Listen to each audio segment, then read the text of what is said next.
तुला राशि वाले बंधुओं, स्वागत करते हैं आप सभी का तुला राशि भिंड यूट्यूब चैनल में। तो तुला राशि वालों, जरा ध्यान से सुनिए। आने वाले 5 से 7 दिन आपके जीवन में थोड़े भारी हैं। हो सकती हैं 3 नकारात्मक घटनाएं, ये आपके जीवन को बुरी तरीके से प्रभावित करेंगी, तहस नहस करेंगी। जी हाँ, आपके जीवन को 100% प्रभावित करने का दम रखती हैं ये 3 बड़ी नकारात्मक घटनाएं। इनके बारे में जान लीजिए। कोई आपको नहीं बताएगा। आपको लगेगा कि हम नकारात्मक बातें ज्यादा करते हैं, लेकिन जीवन नकारात्मकता से पूरी तरह से परिपूर्ण है। ऐसे में मीठी गोली देकर या यूं कहें कि चाशनी भरी मीठी मीठी बातें करके हम आपको बहका भी सकते हैं, लेकिन फायदा क्या है? ज्योतिष का ये नियम नहीं है। ज्योतिष कहता है कि जो है सो है, स्पष्ट तौर पर लोगों को बताइए, सच है झूठ है। इसीलिए ज्योतिष, पुराने जमाने में जो ज्योतिषाचार्य हुआ करते थे, किसी बालक की अल्पायु होने पर स्पष्ट कह दिया करते थे कि यह अल्पायु है। कैसा हो कि उसको झूठ बोल दें कि यह तो बहुत दीर्घायु है, चिंता न करिए, और उसकी असमय इस संसार से जाना हो जाए, तो ये तो झूठ होगा ना। एक तो विद्या के साथ धोखा, और दूसरा कि उस व्यक्ति के साथ धोखा जो विश्वास के साथ आया। तो यही कार्य हम कर रहे हैं। 3 बड़ी घटनाओं के बारे में बताएंगे। देखिए, बुध जो है वो बकरी हो चुके हैं। कर्क राशि में बुध का बकरी होना ठीक नहीं है। ये परेशानियां उत्पन्न करता है, बाधा कारक होता है, मन विचलित कर देता है, क्योंकि कर्क राशि चंद्रमा की राशि है। बुध चंद्रमा से शत्रुता मानता है, मन को प्रभावित करेगा, धन को प्रभावित करेगा, अचानक से जीवन में कुछ भी घटित करवा सकता है। किस प्रकार की घटनाएं घटित होंगी, किस प्रकार का आचार व्यवहार और वातावरण आपके साथ रहने वाला है, सब कुछ खुलकर बताएंगे। साथ ही कार्यक्रम के अंत में बताएंगे एक ऐसा तिलक, एक ऐसी विधि और टीका जो आपको अपने माथे पर लगाना है। इस विजय तिलक का बहुत बड़ा प्रभाव आपके जीवन पर रहेगा। यह आकर्षण तिलक है, विजय तिलक है, अष्टलक्ष्मी आवाहन तिलक है, बहुत ही शक्तिशाली है। एक बात निश्चित है, जो भी व्यक्ति इस तिलक को लगाएगा, आजकल आपने देखा होगा कि बहुत से लोग ऐसे हैं, सोशल मीडिया पर भी हैं और आपके आसपास भी हैं, वे एक अजीब सा तिलक लगाकर घूमते हैं। ना तो वह काला है, ना ही वह पीला है, ना ही वह लाल है, एक अजीब सा रंग है उसका। क्यों है उसका रंग और क्या है वह तिलक और उसके पीछे की हकीकत क्या है? बड़ा ही गुप्त है, बहुत ही गुप्त विद्या है। इसके विषय में आपको बताएंगे। बहुत सारे लोगों ने हमसे इसके बारे में पूछा है कि गुरुजी, ये किस तरीके का तिलक है जो लोग लगाते हैं? कामयाब लोग लगाते हैं, या यूं कहें कि तिलक लगाने के बाद कामयाब होते चले जाते हैं, अड़चनों से, मुसीबतों से बाहर निकलते चले जाते हैं। तो हमने सोचा कि चलो आपको बताएंगे। तो कार्यक्रम के अंत में हम आपको उस तिलक के विषय में बताएंगे जो बड़ा ही चमत्कारी है, बड़ा ही शक्तिशाली है और जबरदस्त आकर्षण तिलक है। आप जो भी चाहेंगे वह चीज आपकी ओर आकर्षित होगी, चुंबक की तरह खींची चली आएगी। बस आपको इसे सही विधि विधान के साथ प्रयोग करना सीखना होगा। जी हाँ बंधुओं, बस आपको कार्यक्रम को अंत तक देखना है। 5 बड़ी भविष्यवाणियों के साथ, 3 अनिष्टकारी घटनाओं की पहले ही जानकारी के साथ और एक अष्टलक्ष्मी आकर्षण तिलक के साथ यह कार्यक्रम बड़ा ही अद्भुत हो जाता है। इस कार्यक्रम को देखने वाले के जीवन में कुछ हो या ना हो, लेकिन एक बात की गारंटी है कि वह आ रही मुसीबत को रास्ते से ही वापस लौटा पाएगा। दूसरा कि वह कुछ ऐसा अद्भुत गुप्त सीख कर जाएगा जिसे यदि उसने अपने जीवन में उतार लिया तो उसके आसपास की ऊर्जाएं जो है, उसके देवी देवता हैं, उसकी पूजा पाठ अनुष्ठान के जो कर्म हैं, पुण्य कर्म हैं, वे प्रतिफल देना शुरू कर देंगे।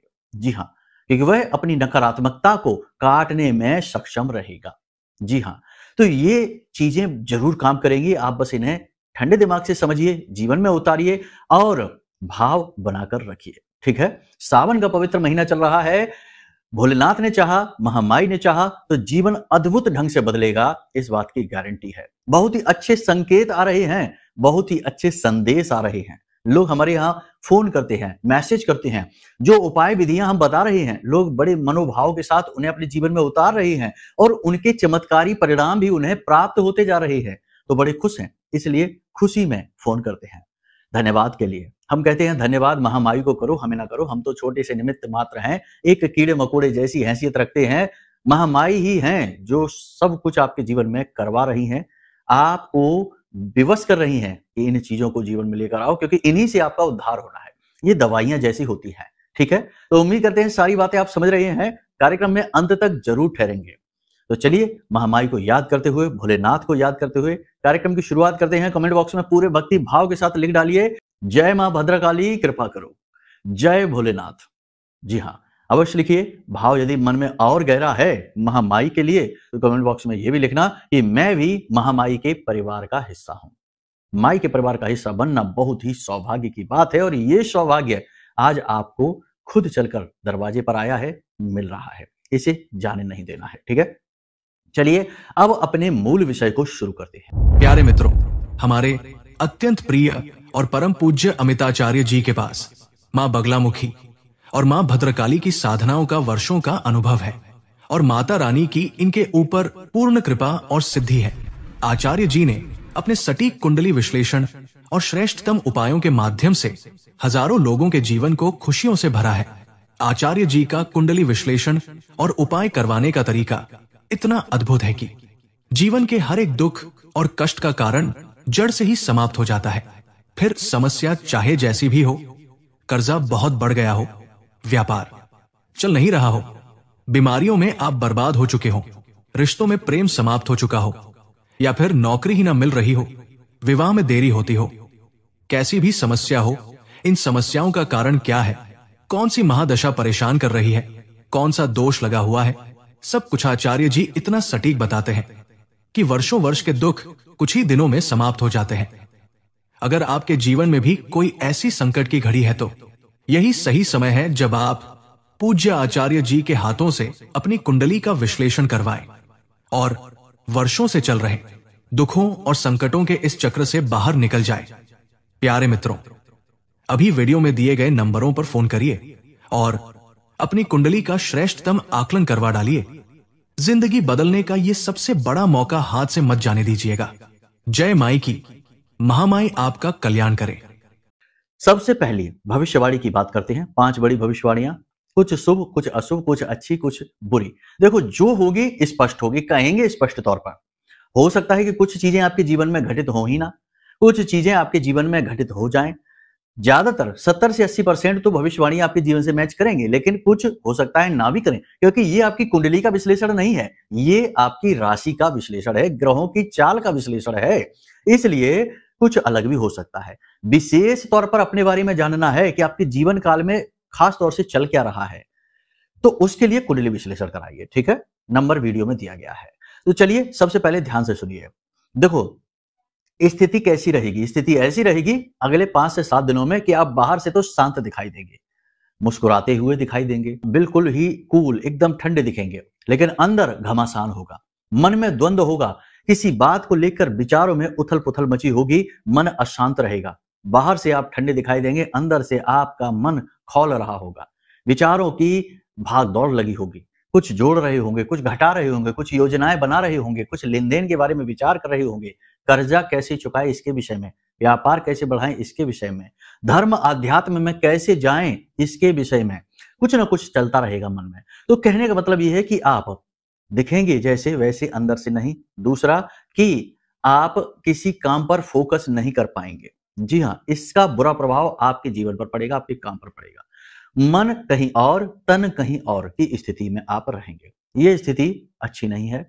किम कर्तव्य विमूढ़म की स्थिति है, ये आपके जीवन की बाधक होगी। इससे बाहर निकलने का प्रयास करें, ठीक है। पहली चीज तो ये। दूसरा, कर्ज लेने वाले लोग आपको परेशान करेंगे। जी हाँ, कर्जा परेशान करेगा। लोग फोन करेंगे अगले 5 से 7 दिनों में, फोन करेंगे, टोकेंगे, रोकेंगे, लांछन लगाएंगे, आरोप लगाएंगे। कर्जा ना चुका पाने की वजह से आपको पीड़ा होगी, कष्ट होगा। हालांकि आप अपने दिमाग में गणित खूब लगा रहे हैं कि इसे कैसे चुकाएंगे, क्या करेंगे, क्या नहीं करेंगे, लेकिन समय सीमा से बाहर जा चुके हैं, इसलिए लांछन लगेंगे, इसलिए पीड़ाएं बढ़ेंगी, दबाव बढ़ेगा और इस वजह से आप थोड़े से मन से दुखी रहेंगे और मन खराब भी रहेगा। होना ही चाहिए क्योंकि स्थिति ही ऐसी है, दुर्भाग्य ने ऐसी स्थिति में लाकर खड़ा किया, लेकिन कोई बात नहीं, आप इनसे बहुत जल्दी बाहर निकलेंगे, ठीक है। तीसरी, नौकरी करते हैं तो कार्यस्थल पर किसी प्रकार की गलती करेंगे, कोई ऐसी गलती करेंगे जिससे उच्च अधिकारियों की डांट खानी पड़ेगी और जो आपके शत्रु हैं, जो आपके सहकर्मी हैं, उनमें ही आपके शत्रु छुपे हैं, आपसे नफरत करने वाले लोग छुपे हैं, वे इस बात का लाभ उठा लेंगे। आपको नीचा देखना पड़ेगा। कहने का मतलब यह है कि मान सम्मान में कमी आ सकती है। हालांकि कार्यस्थल पर इसका बुरा प्रभाव नहीं रहेगा, लेकिन आपको खुद को अच्छा महसूस नहीं होगा, ये बात है। तो थोड़ा सा अलर्ट रहिए, काम पर फोकस करिए। हमने पहले ही कहा है कि ऐसा रहेगा कि मन काम में नहीं लगेगा, एक जगह फोकस नहीं बनेगा। एक अजीब सा मन में द्वंद्व बना रहेगा, जिसकी वजह से फोकस की काबिलियत कम हो जाएगी। ठीक है, तो इस पर थोड़ा सा ध्यान देने की जरूरत है। देखो, जो बातें हम आपको बता रहे हैं, ये बातें आपके जीवन काल में घटित हो रही हैं। अब जरूरत है कि किस प्रकार से इनसे हम लड़ें, इन्हें हैंडल करें और इनसे बाहर निकले। आजीवन तो इस प्रकार की स्थिति में रह नहीं सकते, तो वही हम आपको समझा रहे हैं। अपने मन पर नियंत्रण रखिए। जिन कार्यों को आप कर सकते हैं, जो आपकी सीमा में हैं, आपके काबू में है, केवल उनके बारे में विचार करिए। आपकी सीमा से बाहर की चीजें हैं, उन चीजों पर से अपना ध्यान, अपना फोकस हटा दीजिए। वे केवल और केवल आपको परेशान करने के लिए आ रही हैं। ठीक है, समय आने पर उनका अपने आप समाधान होता चला जाएगा। अभी के लिए आज आपके सामने जो है, जैसा है, बस उसी चीज पर अपना ध्यान रखिए। ठीक है, अगली भविष्यवाणी यह है कि आपका अपना ही कोई एक ऐसा व्यक्ति है जो इस प्रकार की भाषा शैली, इस प्रकार के कठोर शब्दों का प्रयोग करेगा जो आपके दिल को चुभेंगे। और इस बात की बहुत अधिक संभावना है कि वह आपका अपना जीवन साथी, आपका अपना प्रेमी, आपका ही अपना कोई खास होगा, जो आपके दिल को दुखाएगा, कठोर शब्दों का प्रयोग करके आपके मन को परेशान करेगा, आपकी भावनाओं को नहीं समझेगा, आपकी भावनाओं को ना समझते हुए उन्हें रौंद डालेगा। और ये स्थिति आपके लिए बहुत पीड़ादायक रहेगी। देखिए, आप एक ऐसे इंसान है कि जिससे भी प्रेम करते हैं, बहुत ज्यादा करते हैं, हद से ज्यादा करते हैं, उसके सुख में ही अपने सुख को देखने लगते हैं। और होता एकदम इसका उल्टा है कि जिनके साथ आप गहरा रिश्ता बनाते हैं, जिनके साथ आप गहरे प्रेम में होते हैं, वही लोग ना जाने क्यों आपके पीछे पड़ जाते हैं, आपको परेशान करने लगते हैं, लांछन लगाने लगते हैं, आपकी जगह जगह पर बेइज्जती और अपमान भी करने लगते हैं। तो ऐसी स्थिति आपके लिए दुखदायी रहेगी और ये स्थिति रहने वाली है अगले 5 से 7 दिन। तो अब ऐसे में आप क्या करें? ऐसे में आप प्रैक्टिकल होकर, व्यवहारिक होकर सोचें। आप किसी पर इमोशनली डिपेंडेंट ना रहें। जी हाँ, अगर आपको भावनात्मक तौर पर किसी पर निर्भर होना है, तो अपने ब्रह्म, अपने भगवान, अपने आराध्य पर होइए। वहां से कम आपको निराशा तो नहीं मिलेगी, प्रेम ही मिलेगा, शांति ही मिलेगी। बाकी दुनियादारी के रिश्ते नाते, भौतिकवादी संसार जो है, इसमें जितने भी रिश्ते नाते हैं, ये दिल लगाने के लिए नहीं है। ये तो केवल आपकी कार्मिक यात्रा में सहयोग कारक हैं। जी हाँ, तो इनमें कोई आपको दुखी करेगा, कोई सुखी करेगा, कोई पीड़ित करेगा, कोई कुछ कहेगा, कोई कुछ करेगा, तो कुछ ना कुछ लगा रहेगा। तो इन झंझटों में नहीं पड़ना है, इन्हें अलग दृष्टि से देखना है कि ये जितने भी आपके आसपास के रिश्ते नाते, जो वातावरण है, परिवार है, समाज है, ये सब केवल और केवल आपकी इस कार्मिक यात्रा में सहयोग मात्र के लिए आए हैं। ठीक है, और ये अपनी खुद की भी यात्रा में लगे हैं और आप अपनी में लगे हैं। कोई अकेला आता है, अकेला जाता है, भीड़ भाड़ के साथ तो नहीं आता इस संसार में। तो फिर भीड़ भाड़ के साथ रहते हुए आप इनमें खोइए नहीं, अपने आप को इनसे थोड़ा सा पृथक महसूस करिए। इसी को वैराग्य कहते हैं। समझ में आया आपको?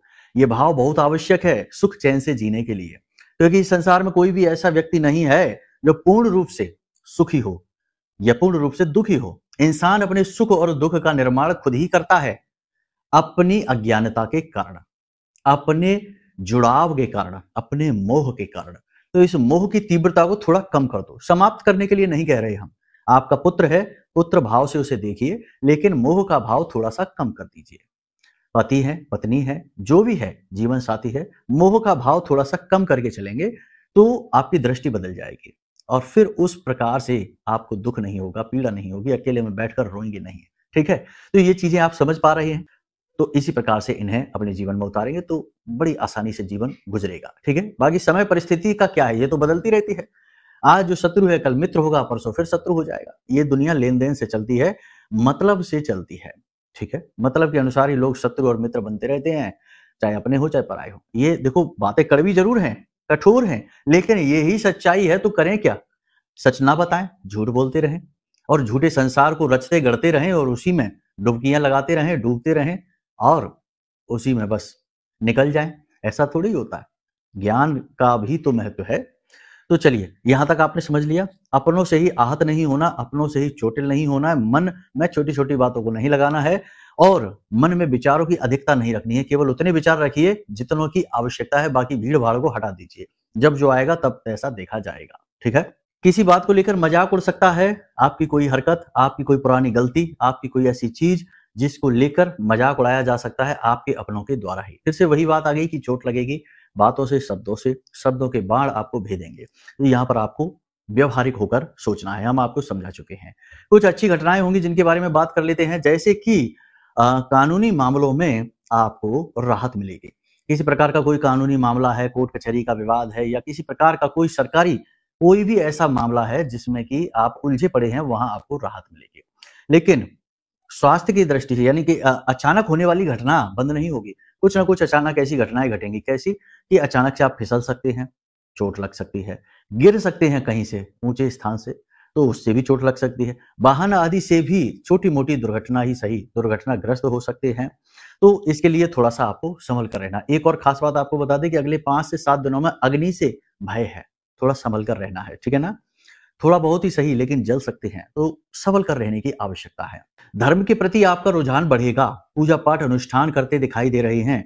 उपाय, क्रियाएं, मंत्र जाप, पूजा पाठ अनुष्ठान करते दिखाई दे रहे हैं, ये तो बहुत अच्छी बात है। इसी से तो उद्धार होना है, यही तो आपके उत्थान का कारक बनेगा। तो ये भी करते आप दिखाई दे रहे हैं, जो कि बहुत अच्छी बात है। इसी के साथ साथ आप अपने गुरु खुद बनेंगे। देखो, पहले तो दुखी, परेशान, व्यथित मन से, लेकिन फिर जब कहीं से कोई आस नहीं तो अपने स्वयं के गुरु बन जाएंगे। खुद को समझाएंगे, खुद का मार्गदर्शन करेंगे, खुद को दुखों से, तकलीफ से बाहर निकालने का मार्ग खुद को ही सुझाएंगे। ठीक है? यानी स्वयं के गुरु खुद बनेंगे। ये एक विशेष बात, और ये विशेष गुण आपके अंदर है।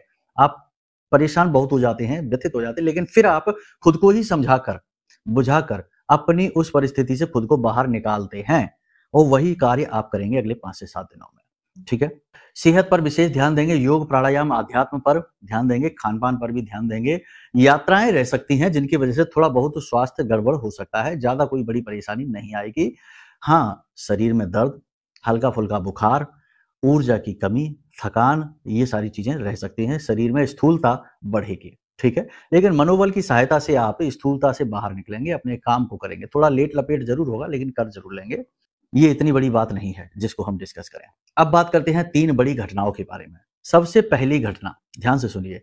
हमने अभी आपको बता दिया अग्नि से भय है। देखो, अभी बता दिया है, फिर से बता रहे। क्यों बता रहे? क्योंकि ये बड़ी घटना है। अग्नि से भय का मतलब है कि कितनी ही बड़ी भय। वैसे तो हमने कहा कि छोटा मोटा हो सकता है, लेकिन ये तो मन को खुश करने वाली बात है।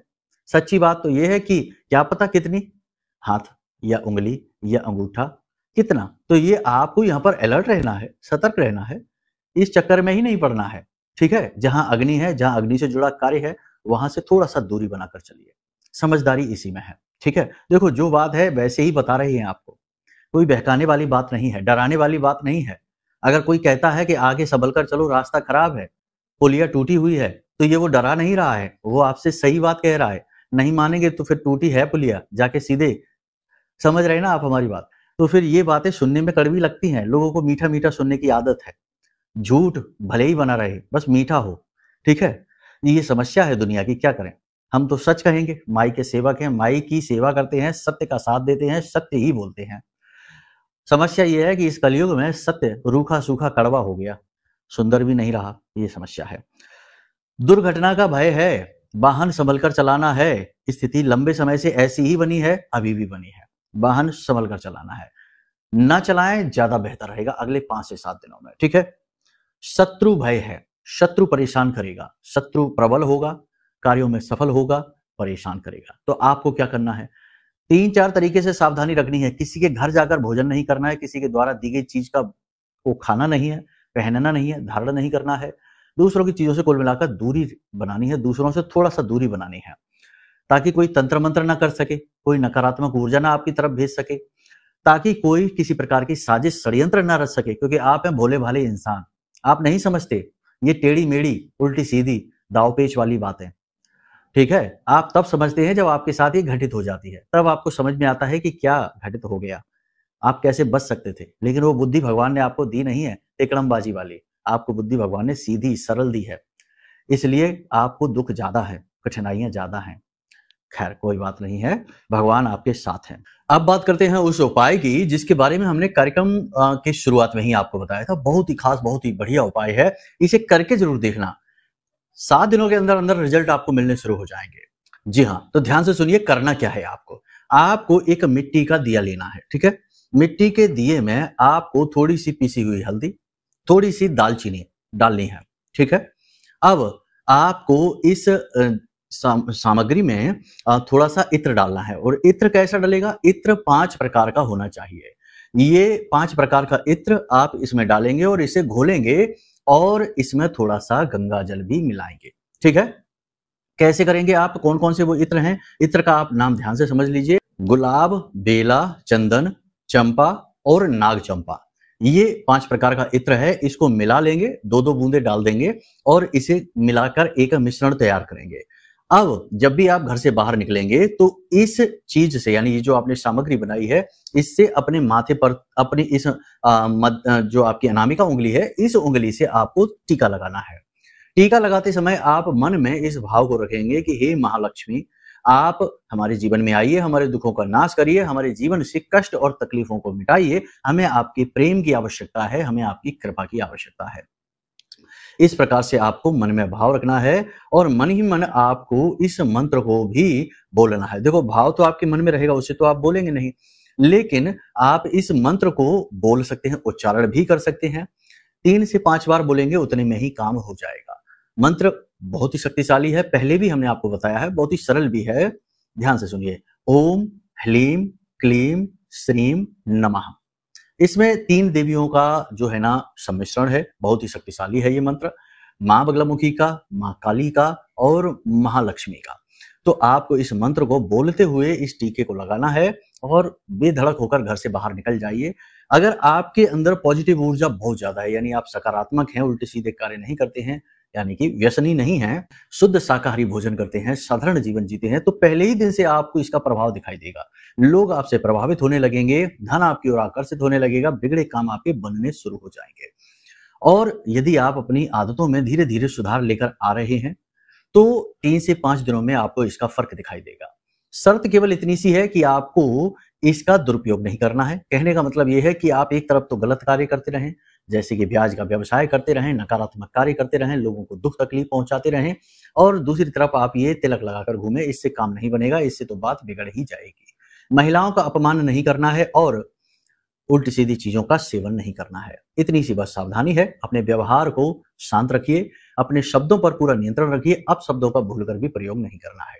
इस सामग्री को जिसे आप बनाएंगे, इसमें इत्र आपको खाली एक बार डालना है, बाद में जब ये सूख जाए, क्योंकि सूखेगी ही हल्दी है, तो आप इसमें पुनः गंगा जल डालकर इसे नया ताजा बना लें। और इस सामग्री को आपको रखना है अपने पूजा घर में उत्तर दिशा में। उत्तर दिशा जो है वो अवसरों की दिशा होती है, धन के आगमन की दिशा होती है, खुशियों के आगमन की दिशा होती है, वहां आपको ये रखना है। इसका ज्योतिषीय विधान बहुत बड़ा है, हम समझाएंगे तो कार्यक्रम बहुत लंबा हो जाएगा, लेकिन आप इसे करके देखिए, इसके प्रमाण ये उपाय खुद ही देगा। ठीक है, 5 से 7 दिन में इसका अंतर आपको महसूस होगा। बाकी हमने जो भविष्यवाणियां की हैं उनके अनुसार अपने जीवन को व्यवस्थित करिए, कुछ सावधानियां बताई हैं उन्हें जीवन में उतारिए, निश्चित तौर पर सकारात्मक बदलाव जीवन में आपके आएंगे। अब यदि कोई प्रश्न मन में उठे, ये अपनी कुंडली का ही विश्लेषण कराना है विशेष तौर पर, तो चिंता ना करिए, नंबर हमने वीडियो में दे रखे हैं, इन पर फोन करिए। छोटी सी दक्षिणा के साथ हम आपकी कुंडली का श्रेष्ठतम आकलन करके दे देंगे। समस्याएं क्या समस्याएं चल रही हैं इसे बता देंगे, और इनके समाधान क्या है ये भी आपको हम बता देंगे, और उसके बाद तो जीवन में सुख की धारा आएगी ही। ठीक है, तो चलिए बंधु, कार्यक्रम को यहीं विराम देते हैं। हमेशा हंसते रहिए, मुस्कुराते रहिए, सकारात्मक रहिए, महामाई पर अपनी आस्था और विश्वास जरूर बनाकर रखना, क्योंकि आपका उद्धार तो वहीं से होना है। तो प्रेम से बोलिए जय माई की। हमारे प्रिय और परम पूज्य आचार्य जी ने अपनी साधनाओं के अनुभवों पर आधारित शक्तिशाली उपाय और क्रियाओं के माध्यम से हजारों लोगों के जीवन को पूरी तरह से बदला है। आचार्य जी के द्वारा बताया गया हर एक उपाय इतना सटीक और कारगर होता है कि जो भी इसे पूरे भाव के साथ कर लेता है, उसे साक्षात महामाई की कृपा और आशीर्वाद प्राप्त हो जाती है। इसलिए निसंकोच इन उपायों को पूरे भाव के साथ करिए, आपका कल्याण होगा। जय माई की।